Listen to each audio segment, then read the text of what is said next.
Olá a todos, me chamo Marcelo, faço parte do Grupo Meta e hoje estou aqui primeiramente para parabenizar você, mulher, pelo seu mês, tá? E ao mesmo tempo para estar aqui dando uma colaboração assim para tirar dúvidas a respeito de fixação, né? Por que dúvidas? A fixação hoje pode ser feita em várias maneiras, tanto como furação, colagem, né? Então a gente vai tentar aqui estar mostrando para vocês e tirando as dúvidas, né, que surgem com mais frequência. Vamos nós. A frequência maior de dúvida: tipo de parede que eu tenho em casa, né? Qual seria a estrutura que eu tenho em casa? O que acontece? Hoje a parede, né, de alvenaria, ela pode ser constituída de vários itens, mas os mais comuns são o bloco de cimento, o bloco baiano ou tijolo baiano, ou o tijolo convencional. Esse que é muito usado para usar como acabamento de tijolo à vista, né? Cada um requer um tipo de bucha diferente, né? Dependendo aonde eu pegar a furação, ele se torna diferente. Então é isso que eu vou estar tentando mostrar aqui para vocês. Mais comum, uma bucha em vasa. Essa daqui ela é usada para quê? Para estruturas de cimento, estruturas maciças. Aqui é a mesma, porém ela contém um anel que permite que a bucha não vá totalmente para dentro da furação, que seria esse anel, que nesse caso a gente não teria. Aqui eu já tenho uma bucha conhecida como bucha de oco. Essa bucha ela é muito utilizada então para o caso de parede oca, que pode acontecer tanto no bloco normal, no bloco convencional, ou no tijolo baiano também, porque vai pegar a parte oca onde não teria firmeza, tá bom?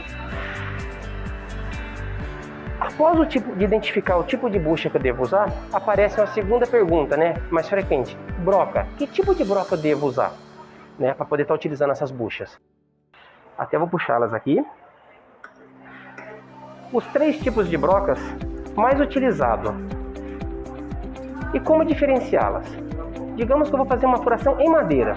Essa primeira seria a broca adequada, porque se vocês observarem no topo dela, ela tem uma ponta que permite centralizar e iniciar esse furo em madeira.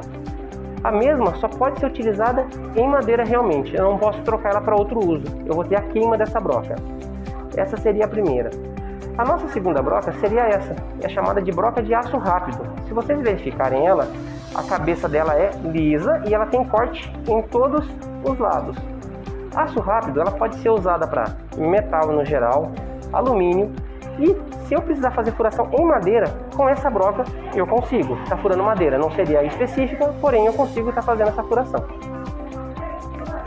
Já aqui nesse caso da alvenaria, para todos esses materiais, tanto tijolo baiano ou o bloco, eu vou precisar do que? Da broca de vidia, que seria essa daqui. Como diferenciá-la?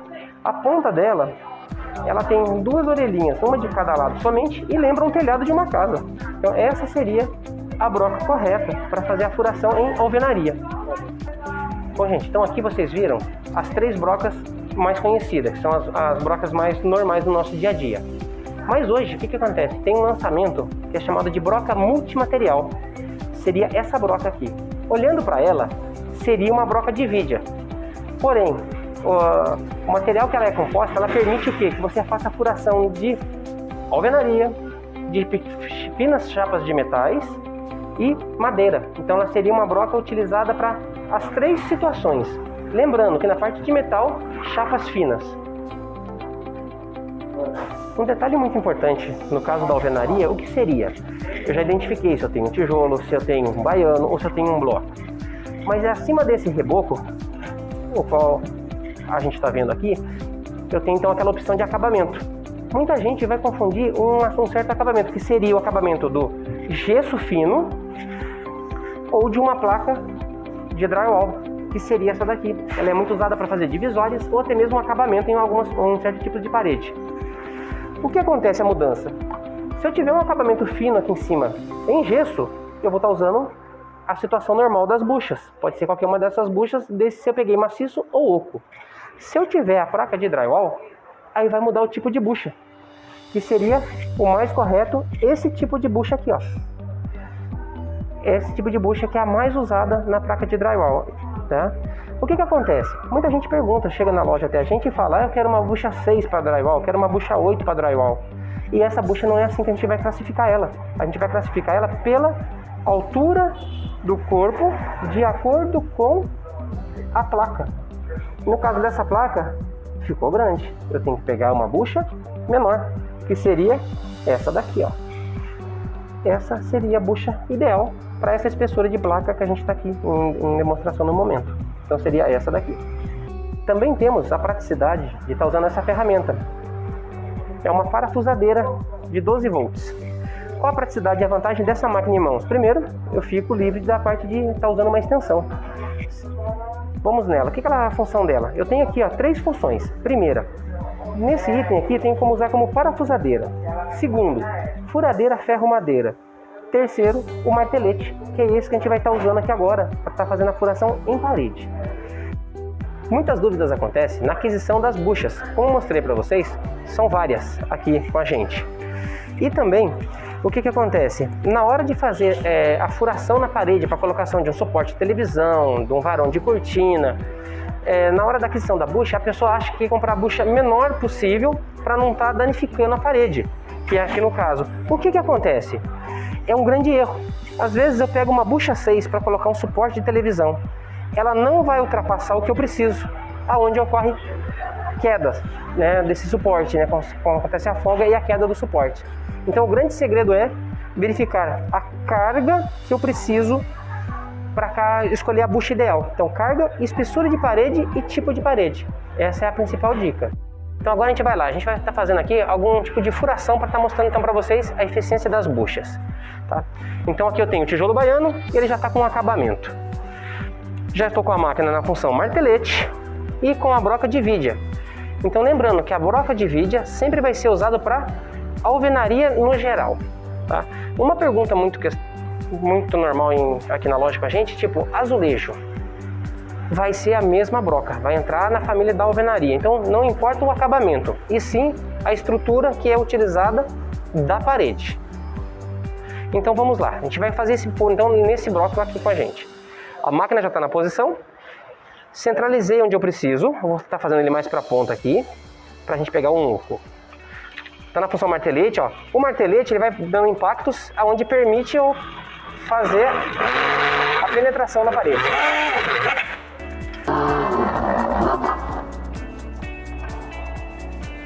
Se vocês verem, o movimento foi até brusco, por quê? Foi direto na parte oca. Nesse caso eu já consigo identificar que é uma parede oca lá. Se eu tentar usar uma bucha convencional, eu não vou ter a fixação perfeita. Eu preciso do que então?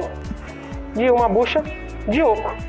Aqui na loja temos várias marcas, né, e qualidades. Ó, feita a colocação dela. Em muitos casos é preciso estar batendo ela para ela entrar depois da furação. Feita a furação, aqui eu constatei então que é uma parede oca. Então nesse caso eu preciso de uma bucha específica para oco. Aqui eu vou correr a bucha onde ela foi. Vou precisar do auxílio de um martelinho, pode ser até de borracha, que seria o mais certo. Para que ela chegue aqui na posição dela. Aí sim a gente vai estar o suporte ou com a peça a ser instalada, correto? Colocando o parafuso na bucha e aonde a gente vai ter esse movimento, a gente vai estar vendo ela fixa. Então após aqui a minha furação, a bucha ideal já está no lugar, eu vou estar fixando essa cantoneira aqui. Então, eu vou colocar o parafuso, encostar minha cantoneira, firmar o parafuso e com a máquina já na função escolhida, a gente vai estar parafusando.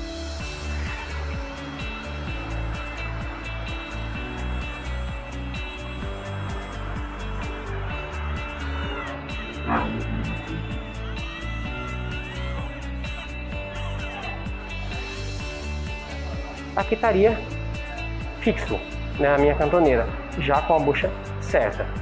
Gente, por que o da bucha correta então?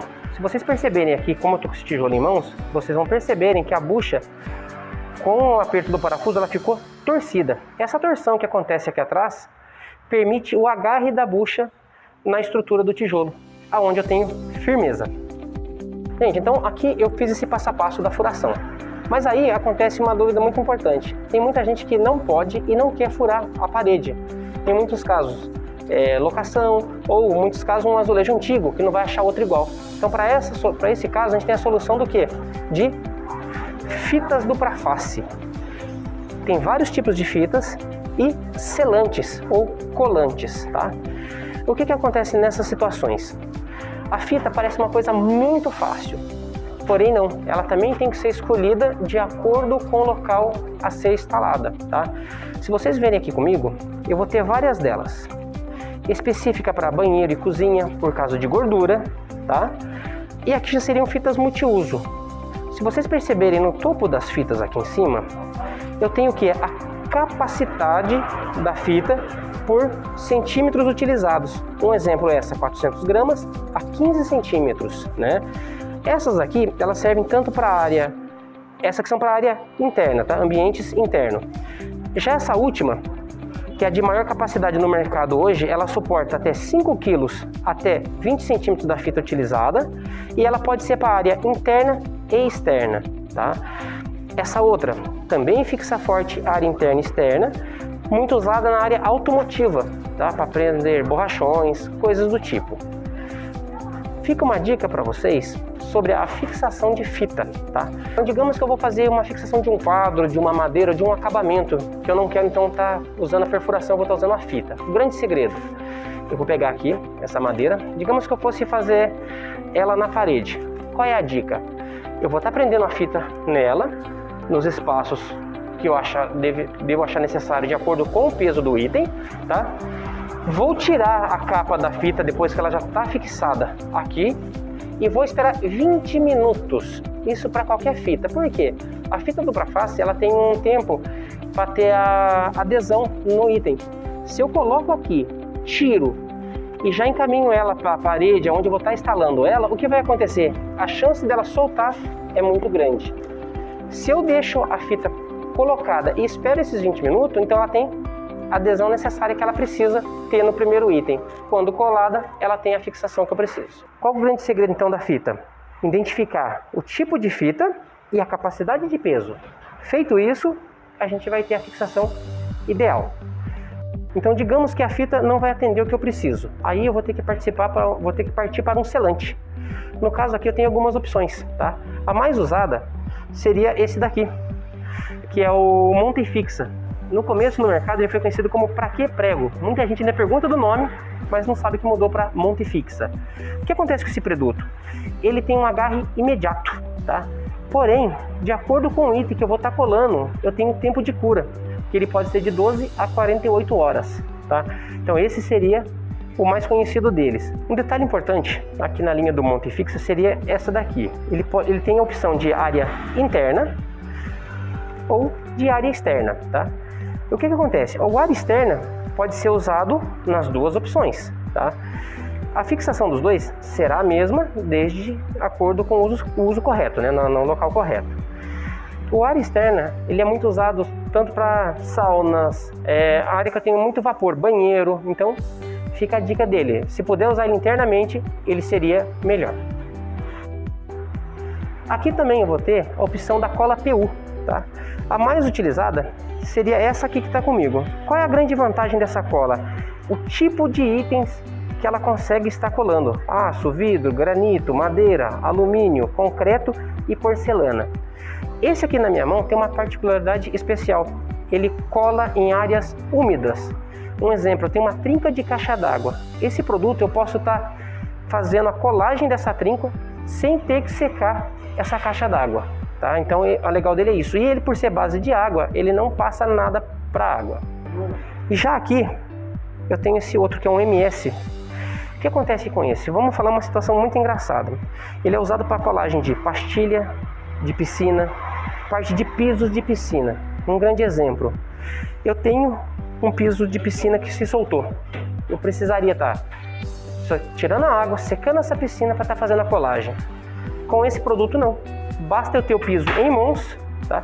Aplicar o produto nesse piso e com água colocar ele no local. Tá? Sendo feito isso, a colagem dele, o agarre é imediato, a colagem em torno de 12 horas também.